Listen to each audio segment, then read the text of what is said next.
All national focus from tomorrow will turn to the Court of Appeal, where a case management conference will take place. The President, Attorney General Paul Kihara Kariuki, the BBI secretariat, and ODM leader Raila Odinga have today filed formal appeals against the judgment on the BBI. And want to try and walk you through some of them briefly. Now, the President gave 17 reasons why he believes the judges erred in law, some of which include, and I quote, the learned judges erred in law and violated or acted contrary to the rules of natural justice by making a decision adversely affecting the appellant, not a party to the proceedings. In addition, the President goes on to say that the learned judges made error in making a declaration that the appellant has contravened Chapter 6 of the Constitution on integrity by initiating and promoting a constitutional amendment process under Article 257. Let me mention one or two other arguments by the President's legal team, that the learned judges made mistakes in law and in fact in finding that the appellant, acting as the President of the Republic of Kenya,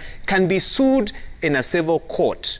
And let me give you one last one, that the learned judges as well failed to sufficiently appreciate that the evidentiary threshold for constitutional violations had not been satisfied and consequently arrived at the wrong conclusions. Okay, that's a bit about what the President's legal team had to say, but let's focus on what ODM leader Raila Odinga, together with the BBI National Secretariat, gave 19 grounds for their appeal, which include, let me take you through the first one, that the judges erred in law in their finding that the basic structure, eternity clauses, remember those came up, and unamendability doctrines are applicable under the Constitution of Kenya 2010. They've disagreed with that. They also go on to say that the learned judges misapprehended Article 257 of the Constitution in imposing on the promoters an obligation to conduct a nationwide public participation exercise prior to collecting signatures in support of the Constitutional Amendment Initiative,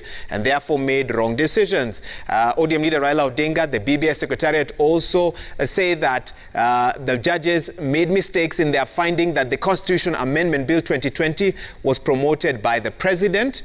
And finally, the learned judges made mistake in law in elevating the provisions of the IBC Act above Article 250 of the Constitution as read with Article 24 of the Constitution, and thereby made the wrong decision as to the Commission's functional capability to execute its mandate in the Constitution Amendment Bill. Okay, I know I've showed you a lot, but let me just take you through one more bit about what Attorney General Paul Kihara Kariuki listed 31 grounds or so for his appeal, including that the learned judges made mistakes or errors in interpreting the Constitution to find that certain provisions therein are insulated from amendment and thereby classifying them as eternity clauses. So that's one.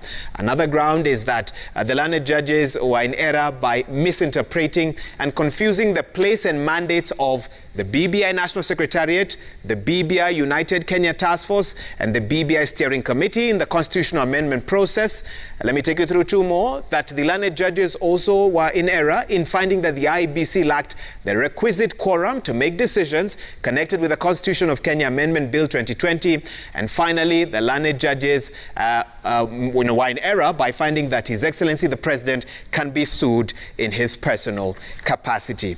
What we've not seen is that appeal by the IBC. I'm sure that will be out soon. And of course, keep it Citizen TV.